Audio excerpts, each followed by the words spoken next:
Hey everybody, welcome back. 2023 was a huge year for gaming. There was a lot happening in gaming.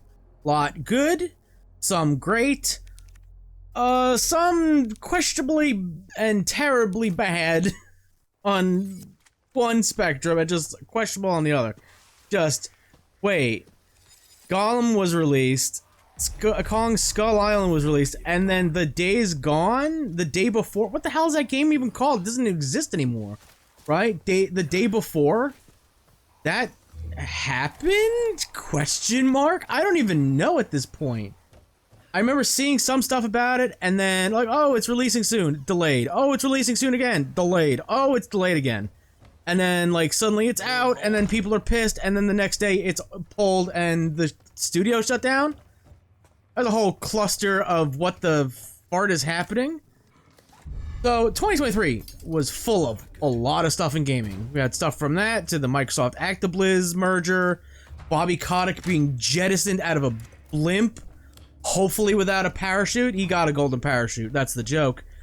But he's no longer, the devil is gone from gaming? That's a sentence I never thought I'd say. Bobby Kotick is the devil still, but he's no longer in the gaming sphere, so fingers crossed Overwatch 2 is actually good next year, or sometime in the future. But I'm here to give you my biggest hot take of 2023, and that is my personal game of the year. I have to state, it's my personal opinion on what my favorite game is of 2023, because I know some people see, oh, game of the year, and they think it's written on stone and placed as the 11th commandment, and that's not what I'm doing here. I'll give you my honest opinion on things. As you can see from the hell that I have been working on, this is going to be a long one. This might be long and drawn out because this is just going to be me talking about the games I played because there was too many of them.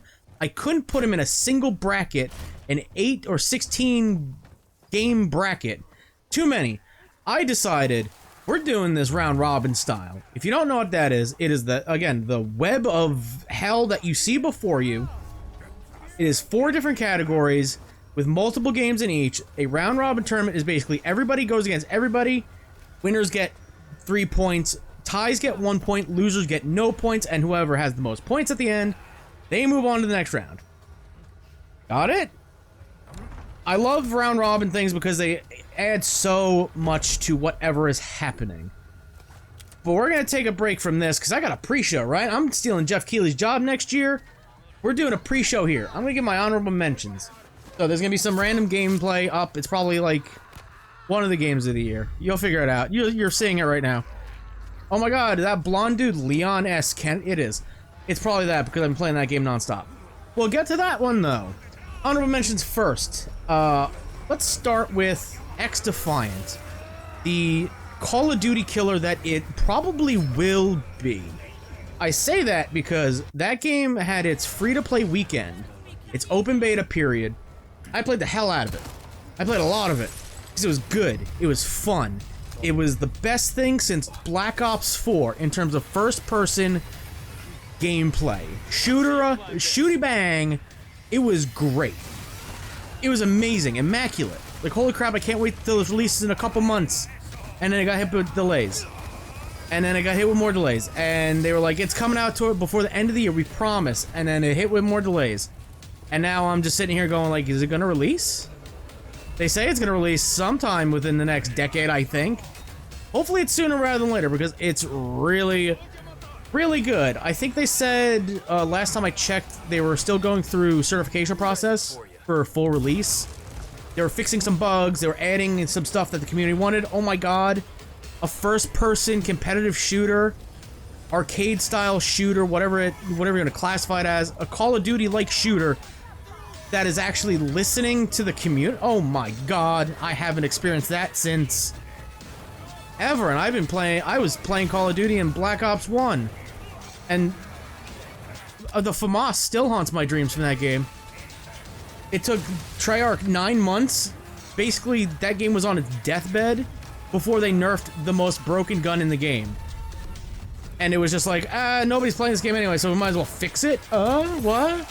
So, that's also the devil. He was there still. Bobby Kotick was still with the company at that point. That was a decade and a half ago, I think. So yeah, he's probably the one to blame for that stuff. The horror stories coming out of ActiveBliz about him. But XDefiant is great. Hopefully, I think it should release during the summer.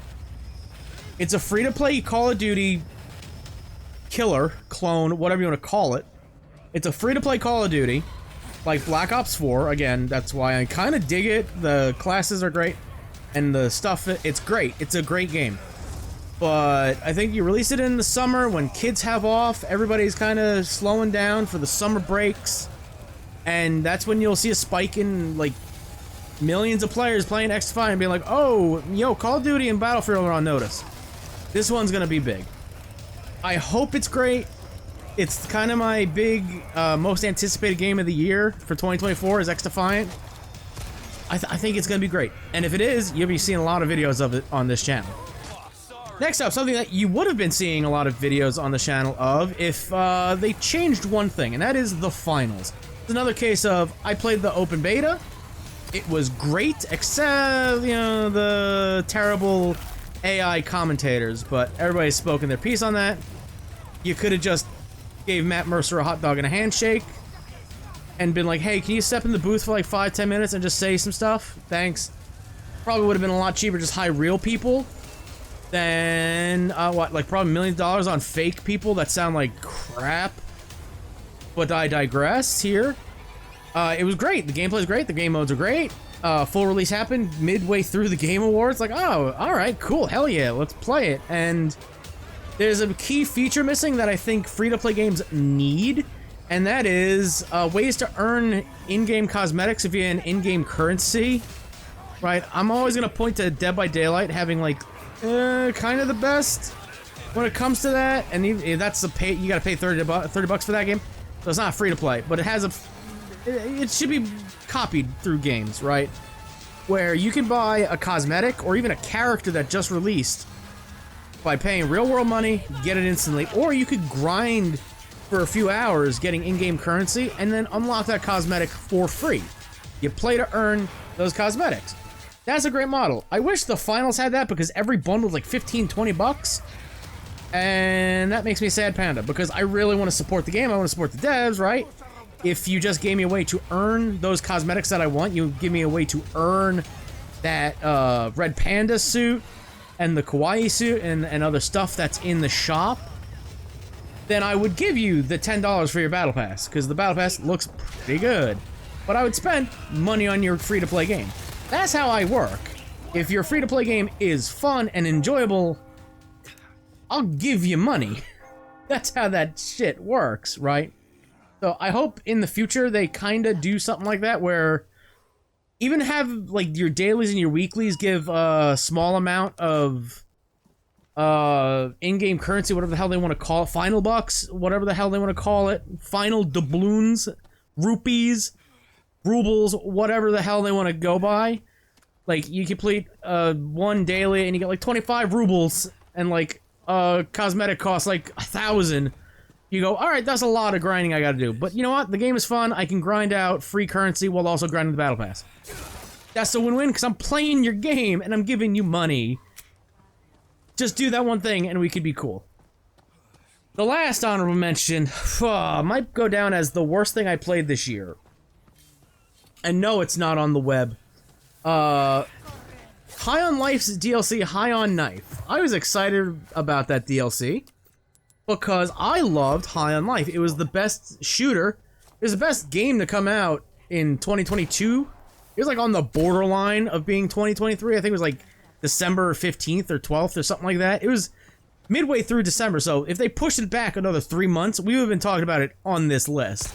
And it probably would have swept, if I'm being honest. The humor, the gameplay was great. It was a great shooter overall.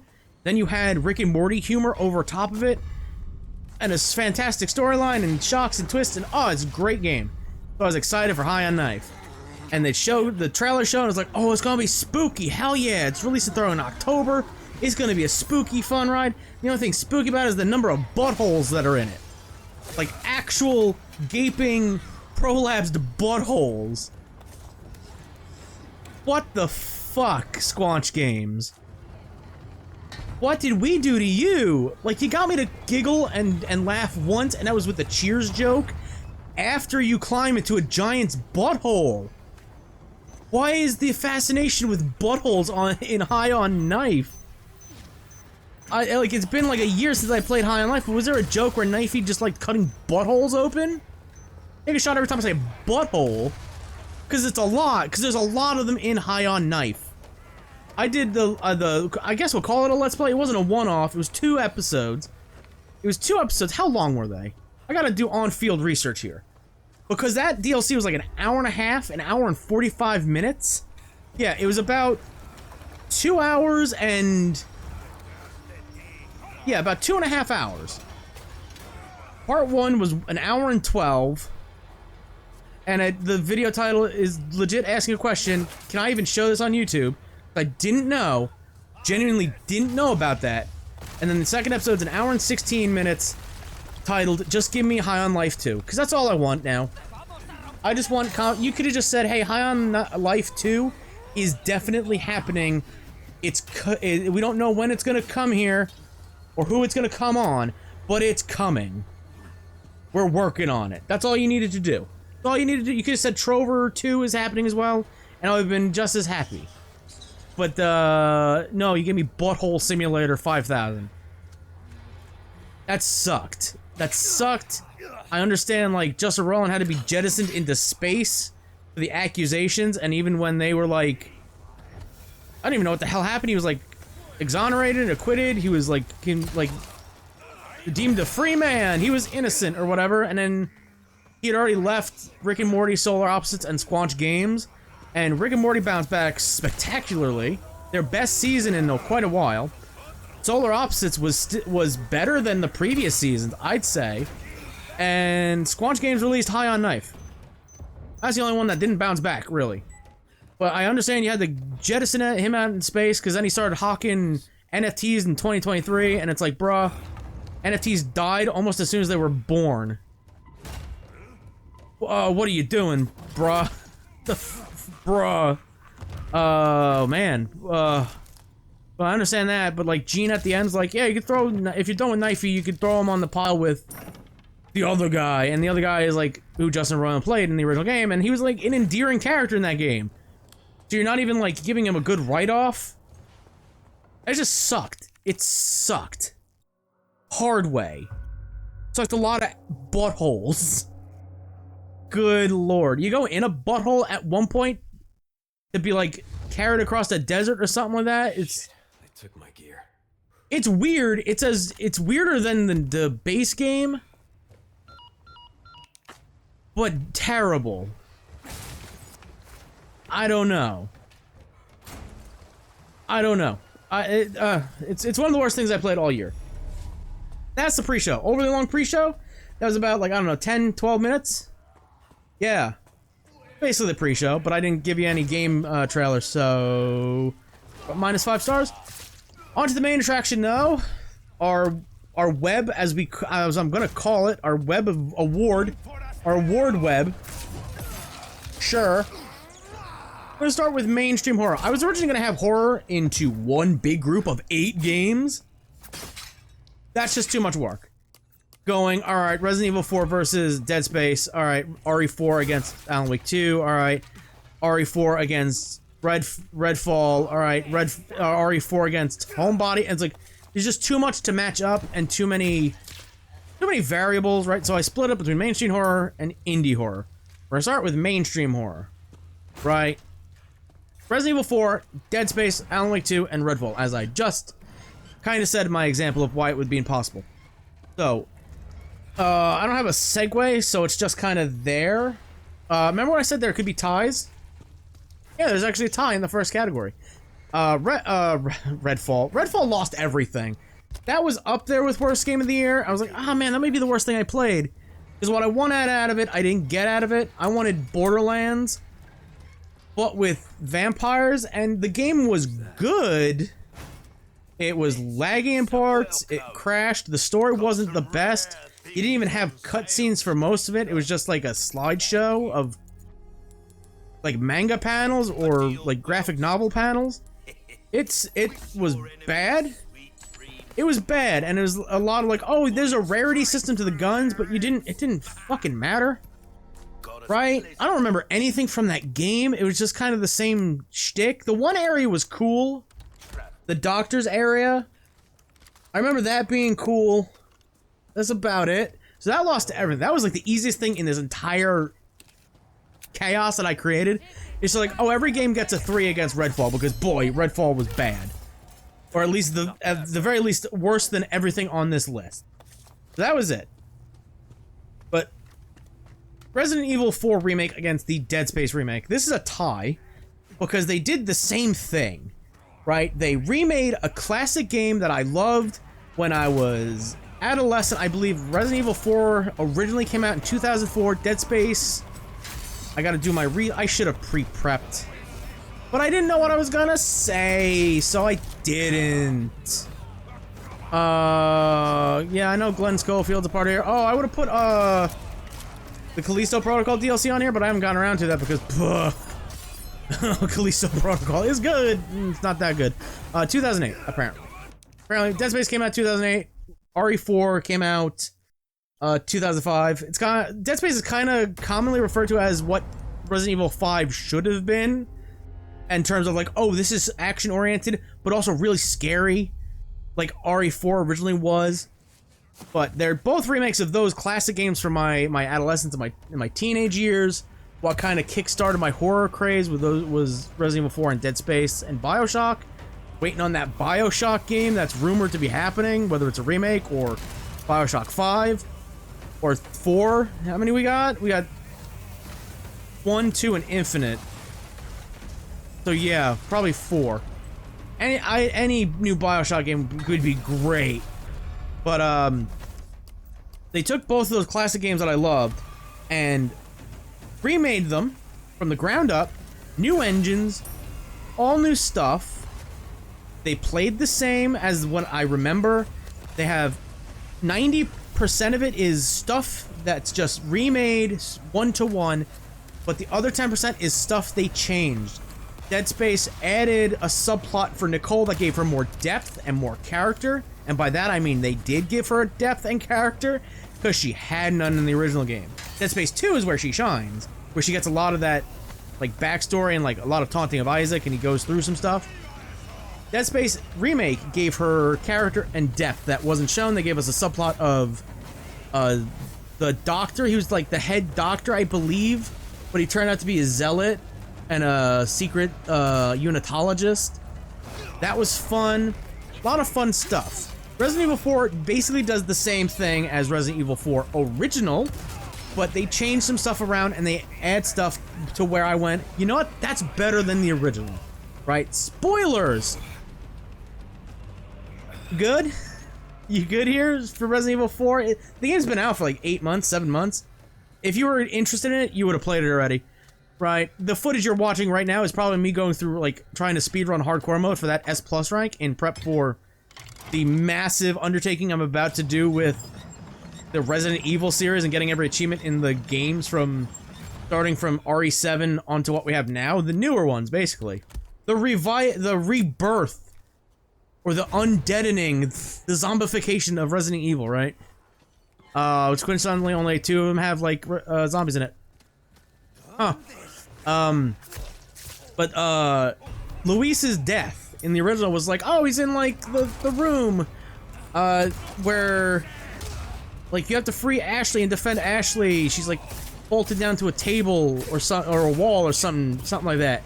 And when you free her, that starts her section, right? Her going through the spooky area by herself and the Knight's attack and all this other stuff.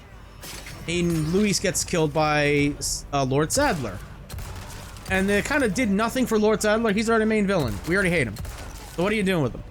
In RE4 Remake, Krauser actually kills him and actually adds depth to Krauser's character and explains why he's here. And it's just stuff like that, where they add context to things, they add new scenes that make you go, oh, this is why this happened. Or they do a new twist on things. Both games do that, so that's why that's a tie. Because I couldn't decide which one I liked more. Straight up.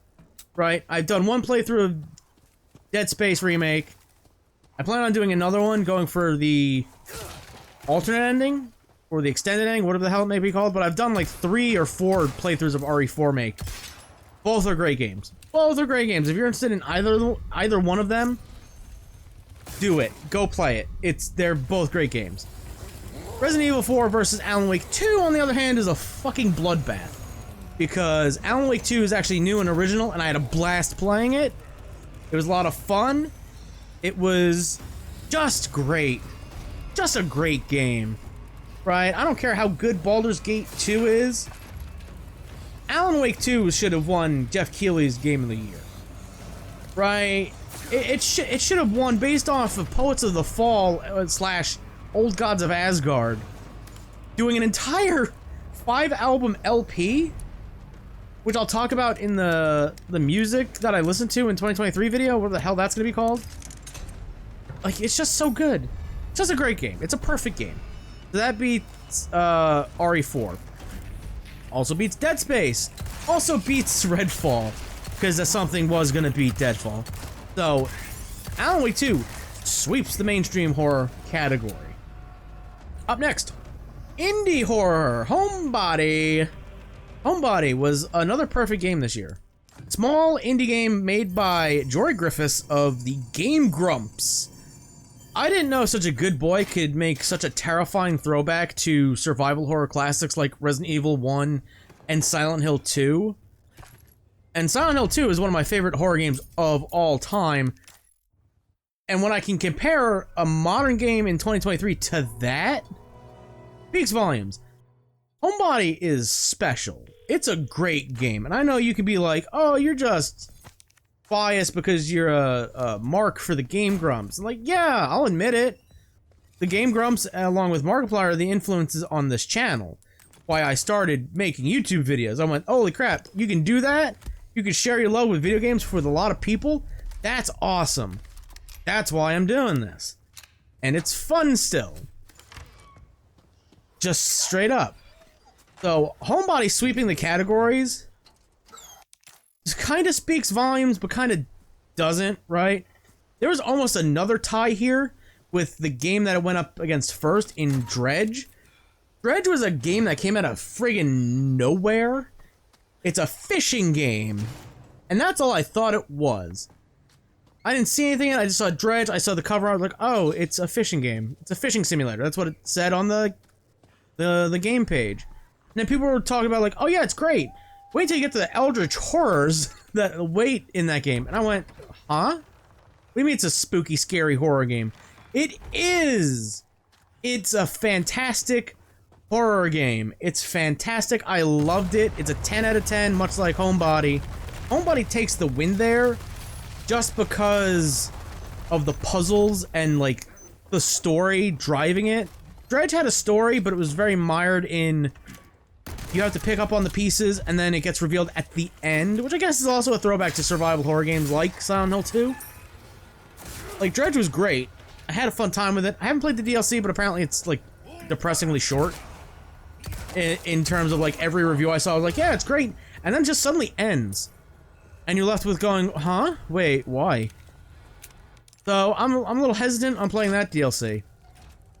But it's good. Both games are great. I would suggest playing both of them. If you're a fan of that stuff, go watch the trailers first. And then be like, oh, I don't know if it's about for me. Or, better yet, hey, go watch my Let's Plays of them. I had a blast playing both of them. My only, wish is that the Dredge videos didn't shit the bed. Technologically, at least. The 2 episodes, or 1 episode of Dredge, like the penultimate episode, just had, like, terrible audio because my audio settings got fudged along the way. And then the finale I had to re-record, which sucked because the ending is a legit shocker. Like, when the ending happens and the thing happens, if you know, you know, there was a big smile on my face. I was saying, oh my god, is it gonna happen? And then when it did happen, I was like, oh my god, it happened. Huge smile on my face, like a fucking Joker. It was great. I hate that you didn't get my genuine reaction to it, of the twist at the end, and the reveal. Oh, it's so good. I wish my PC didn't crash while I was recording it. That hurt so much. I got to play through the game again, which, oh my god, such a chore. It wasn't. I love that game. So I had to play through it again and then re-record it and be like, oh my god, I know how this turns out. I know this. This isn't a shocker to me. Oh my god. That's my only gripe with that, is that is on my end. It's my technological failures that sucked about that Let's Play. But go watch both. Both are fun games. Both are great games. Go watch it. It's just Homebody takes it. Next, I'm just gonna fly by these two. Meet Your Maker and Texas Chainsaw Massacre: The Game. Meet Your Maker is a game by Behavior Studios, or Behavior Interactive, whatever the hell they're called. I just call them Behavior because I've been playing Dead by Daylight for almost 4 years now. 4 years, I guess three and a half months, 3.5 years. Sorry, 3.5 years. Because June is their anniversary, and I started playing just before their anniversary, 2020. Yeah, almost 4 years now. I've been playing Dead by Daylight, 4 out of the 8. So basically half that game's lifespan. It's great. I have a second channel dedicated to it. You should go check it out.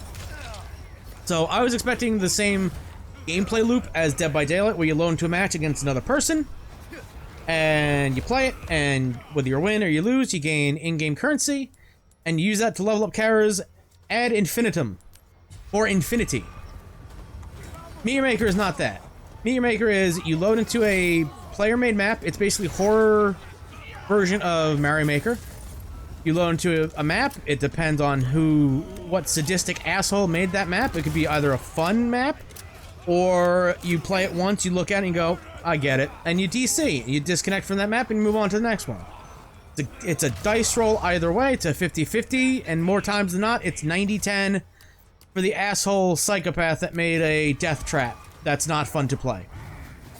And you beat it, or you die, and you leave with some currency, and you max out the weapons and the tech and the traps and the stuff to build your own stuff within like 4 or 5 hours.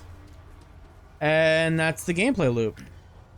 It's a good game. It's a well-made game. It's just not as good as I thought it was going to be. So it loses pretty much against everything. Again, I'm not saying it's a bad game. It's not Redfall.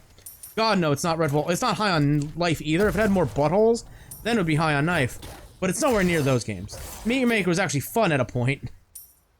Texas Chainsaw Massacre game. It's better than Meet Your Maker, but not by much. It suffers from the same thing that Evil Dead the game suffered from, and that was balance in the early days. Like, balance was kind of all over the place. You either went up against, like, super good people that, like, haven't seen, like, another human being, or B, grass in real life in, like, years. Like, they were still on lockdown, and they were just, all they were doing was grinding Texas Chainsaw Massacre. Or you played against complete noobs. Or with complete noobs, which is worse.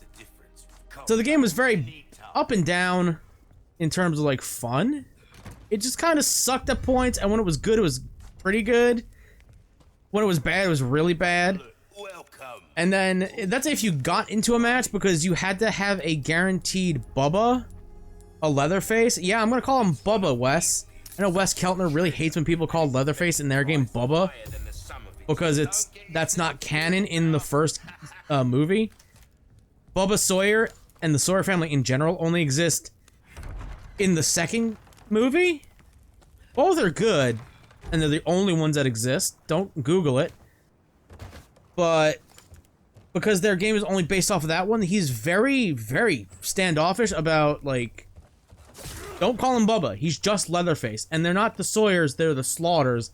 That's what it was in the notes, or the first draft called the family the Slaughters. And Toby Hooper went, that's a little on the nose. A little too on the nose. So we're not going to call him anything. And he's just going to be called Leatherface. He's going to call the hitchhiker. He's going to be called the cook, and that's Pops. That's it. That's all that was in that movie. So people call him Bubba because Dead by Daylight. He's Bubba Sawyer in that game. That's his full name in that game.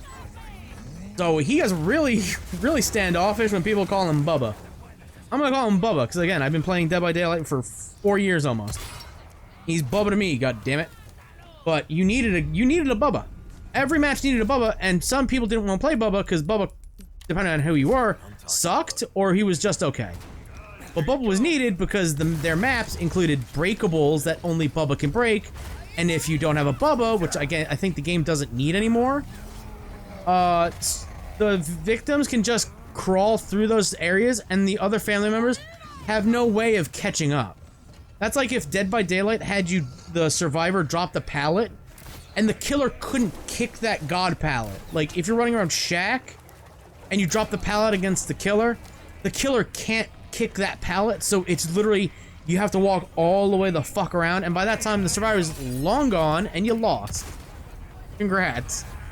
That's what I'm assuming it plays like now, unless they redid all their maps, which I doubt they did. But because you needed a Bubba, and people didn't want to play Bubba, you would stay in a queue for 10 fucking minutes. That's pretty much why I stopped playing the game. It's not because it wasn't fun, because it was good. It was a good game, a well-made game. It's Gun Interactive after all. They made Friday the 13th. And I believe they're making Killer Clowns from Outer Space, question mark. They know what they're doing. As I Google Killer Clowns from Outer Space, the video game. Well, I love when Google doesn't tell you jack shit. That's really fun. Who? Ilphonic. I think they're the ones who made... What did Ilphonic do?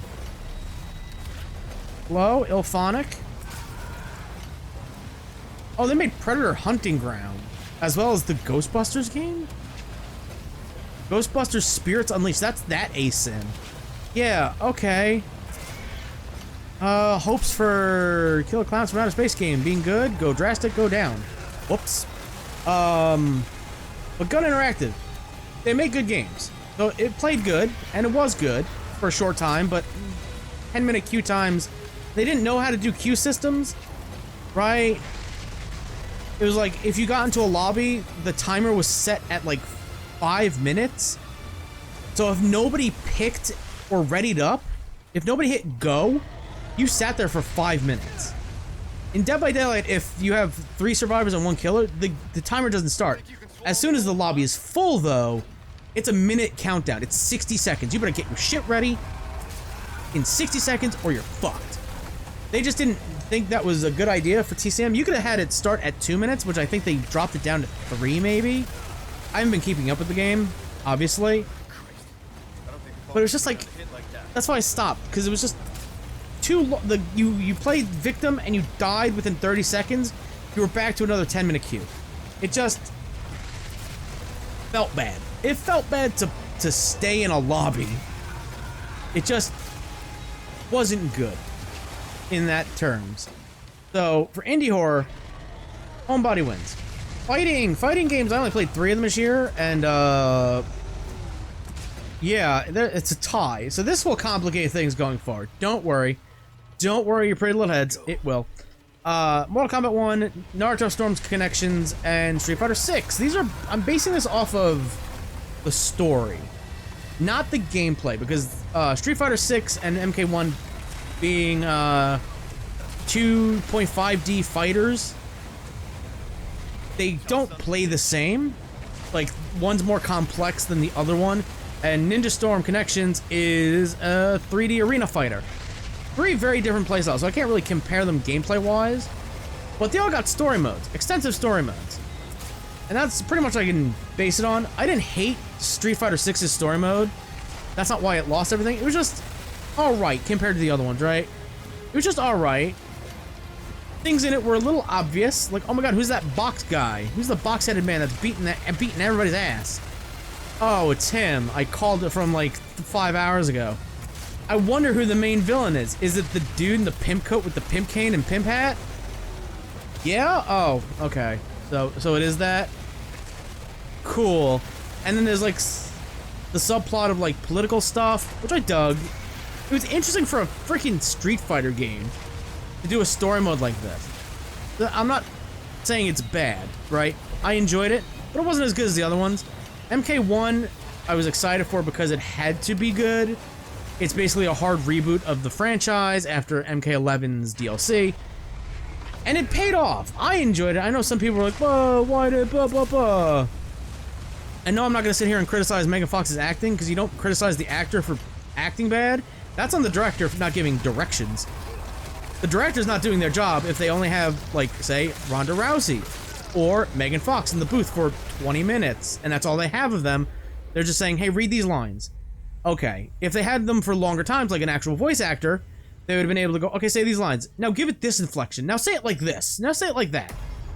That's on the director for not giving notes, but also that's the time that they had them for. I'm not faulting him on that. What I can fault Ninja Storm Connections for is the history mode having AI-generated voices. Woof. Oof. Oof. We've all seen the clip going around. We know what it is. And if you haven't, I'm not going to show it because it means I got to go through that story mode again. And I already did it. I already beasted both of those story modes. I'm not talking about the history mode. I'm talking about the actual special story. It was good. It's non-canon, but if you know anything about anime and manga, that doesn't mean shit, right? All the Dragon Ball movies, up until, like, the Super movies, non-canon.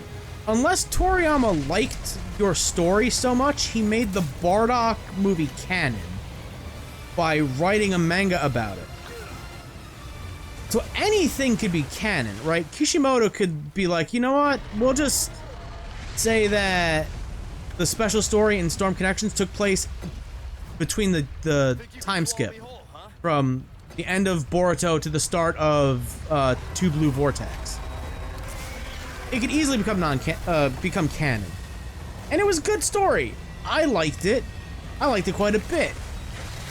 I wish Mertz was more thought out and made an actual villain instead of being the guy who just sits in a corner looking cool, saying a couple lines, and it's just, that's it.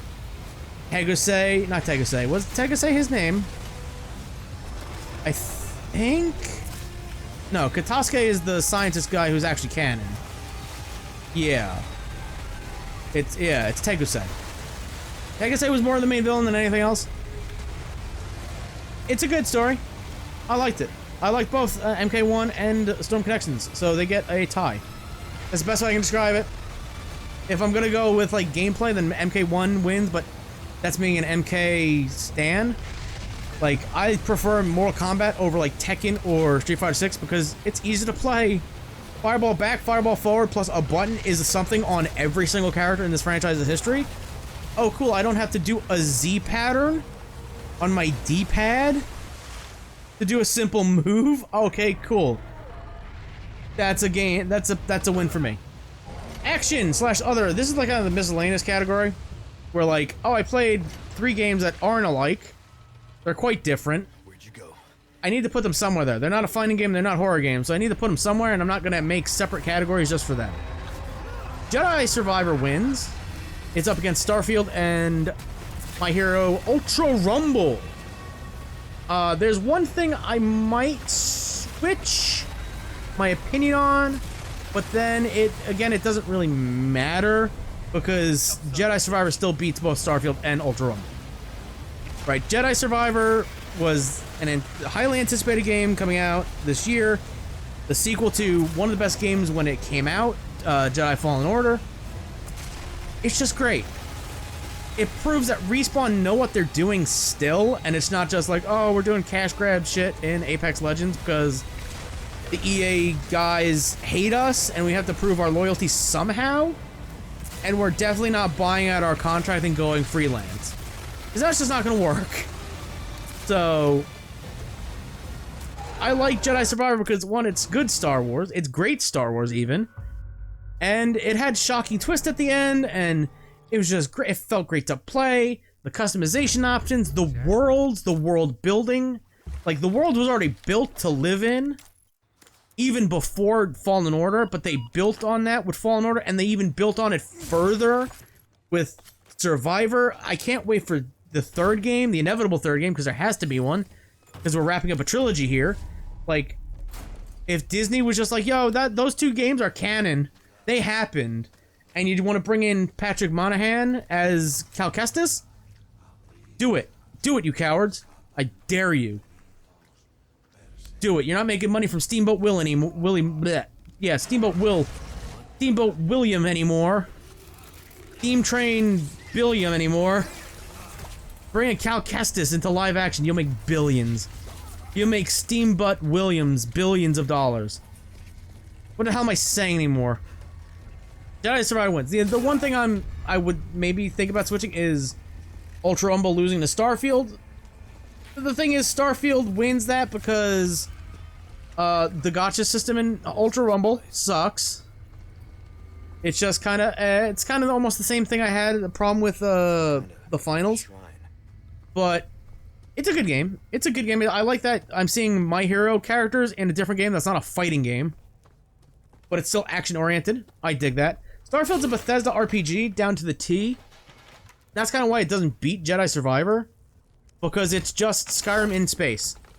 My big hope when ZeniMax got bought out by Microsoft is that they would take that money from the billions that they got paid to merge and that they were making already, and take that money and make their own engine, like the RE engine, and just say, this is the Bethesda engine, we're going to use it on Fallout and Elder Scrolls and any other game we make, and it's going to be just that. And they didn't. They're still using the same fucking engine from Fallout 3. And I know, like, oh, if it ain't broke, don't fix it. And it definitely ain't broke. It's just I wish it was better. I wish it was different. So I would think about maybe switching those, but again, it doesn't matter in the grand scheme of things. Jedi Survivor, sorry, wins. Home stretch, boyos. Home stretch. We're in the semis. Alan Wake 2 versus Mortal Naruto, and Homebody versus Jedi Survivor. I was thinking about doing horror against horror, but then what would the tension be? I'm pretty sure almost every game of the year I've done, the winner has been a horror game. Probably not. Don't fact check that. It's probably not true. Alan Wake 2 beats both fighting games because it's Alan Wake 2, goddammit. Alan Wake 2! Alan Wake 2 is a perfect game. Alan Wake 2 is a perfect game amongst a plethora of perfect games. I don't really have to explain much. Right? Alan Wake 2's story against Mortal Kombat 1 and Storm Connections, it's a trouncing, it's a bloodbath. And kinda so is Jedi Survivor beating Homebody. Homebody is great, and it's good at claustrophobia, and it's just amazing horror. Jedi Survivor is a fantastic open world adventure game. There's no beating great Star Wars, and Jedi Survivor is great Star Wars. That leads us to the finals, Alan Wake 2 versus Jedi Survivor. And I'm willing to bet you're not gonna you see this one coming from a mile away. Jedi Survivor is my game of the year. I know, I probably built up Alan Wake 2 to be like the end-all be-all boss of 2023. It's a great game. Almost all of these games on here, except for you, Redfall, are great games. And maybe Meet Your Maker and maybe TCM. Okay, the 85% of the games on here are great games. And what I would consider perfect games. Jedi Survivor, man, again, you can't really beat great Star Wars. Especially if it breathes and eats and sleeps that aura, that lore, the world of Star Wars. You can't really beat it. You just can't. The mystique, the space samurai, all of it. You can't really beat it. It's just great, and Respawn know what they're doing when it comes to action games. They just know what they're doing. They're like FromSoft at this point. Fallen Order was a top Game of the Year contender when it came out. Jedi Survivor is the same. Hey, spoilers. I'm sorry, if Elden Ring 2 or Dark Souls 4 or whatever FromSoft's next game is going to be releases the same year Jedi 3 releases, this video won't exist. Because you know what the finals is going to be. It's going to be FromSoft against Respawn. And I'm not going to be able to choose. Jedi Survivor is just great. And that's my game of the year of 2023. Is it a hot take? I don't know. Probably not. A lot of people really love Jedi Survivor. I know it had the issue of it's not able to perform on a $5,000 PC. says something about PCs and gaming PCs specifically. When my $300 Xbox Series S can play a $60, $70 game more than your $5,000 PC can. Maybe PC isn't the master race that we thought it was. Just food for thought from a console gamer. I'm also the guy who had to buy a Series S because Dead by Daylight would not run on an Xbox One anymore after Nemesis was added. So who's the real fool? Still the PC gamers are spending fucking $500 and $700 on 3080s. Yeah.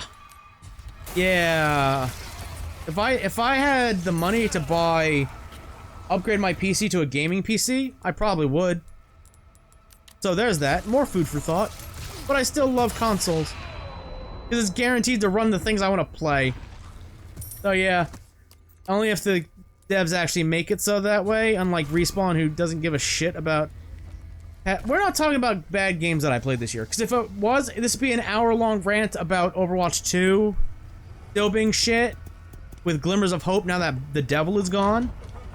And how Respawn needs to pay attention to PlayStation 4 and Xbone players, and not just current consoles. Because that Apex does not fucking run on past-gen consoles very well.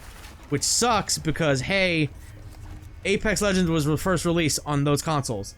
So, what the fuck happened? Behavior even fixed Dead by Daylight so it could play on its original consoles. What the fuck you doing, Respawn? Making great Jedi games. Hopefully. So there's that.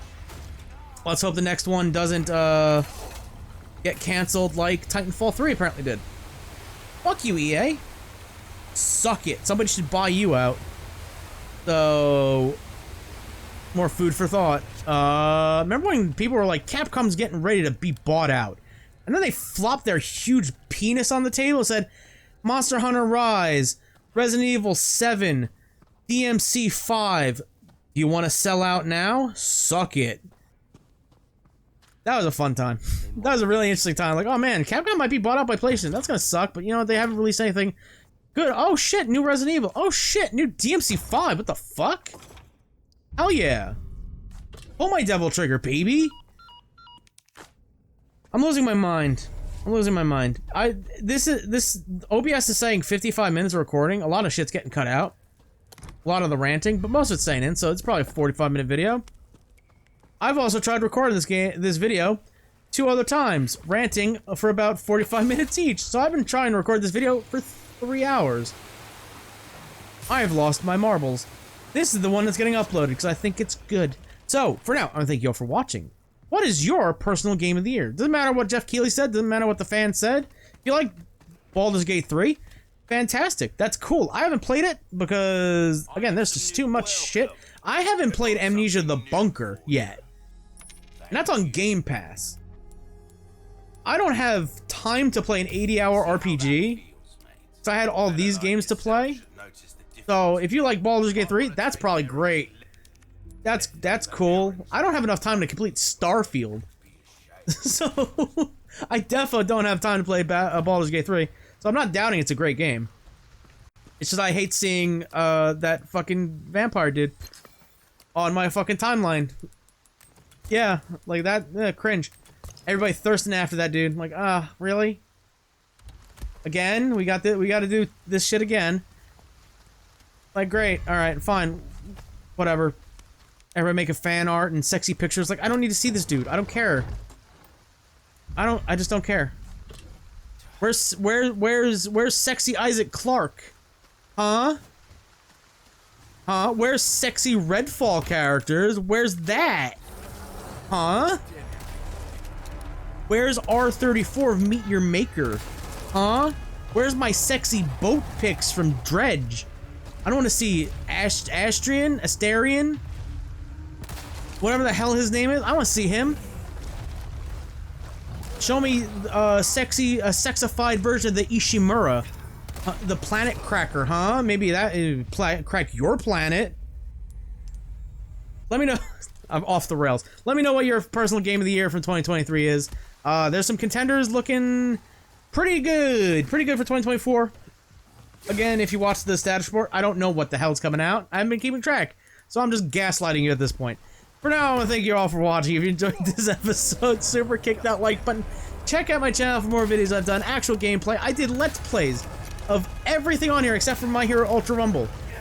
If you want to meet your maker and TCM videos, it's on the secondary channel, so go check that out as well. Go check out all these Let's Plays. Again, I'm prepping for Resident Evil achievement hunting videos. That's gonna be a blast because I actually did what I thought was impossible, what took me about 2-3 years to do. Go check out the community tab. I don't post there often, but when I do, it's important updates like that one. Go check them out. And oh, I didn't do a Street Fighter 6 playthrough. Yeah, that was off screen, but I did do a review for it. So go watch that video too. Go watch all my videos. If you do, thank you. And until next time, goodbye.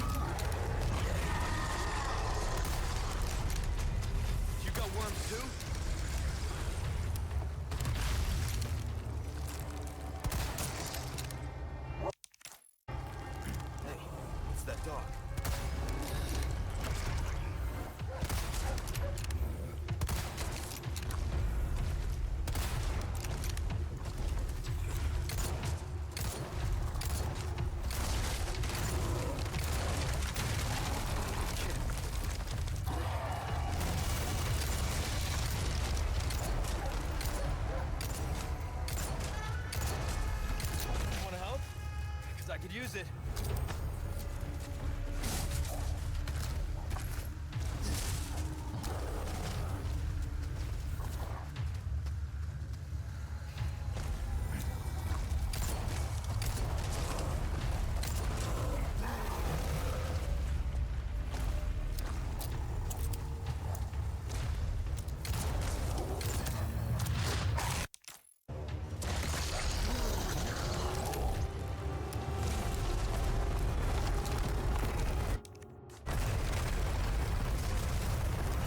Talking about. Good boy.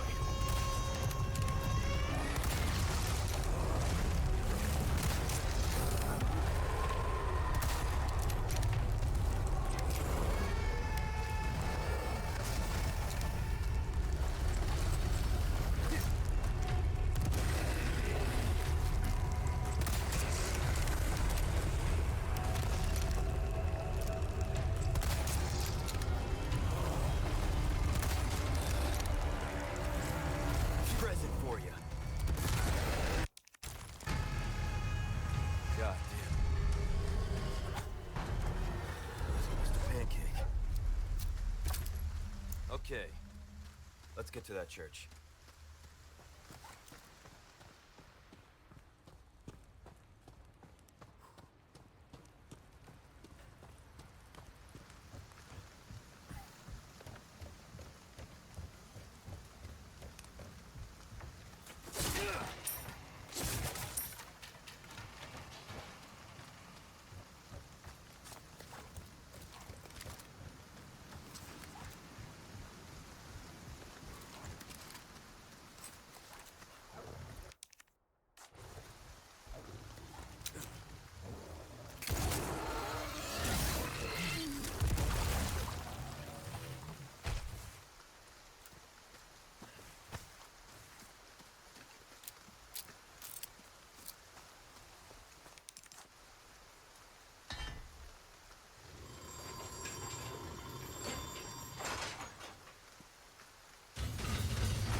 Ashley Graham! I'm here to help.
Ashley, you in there?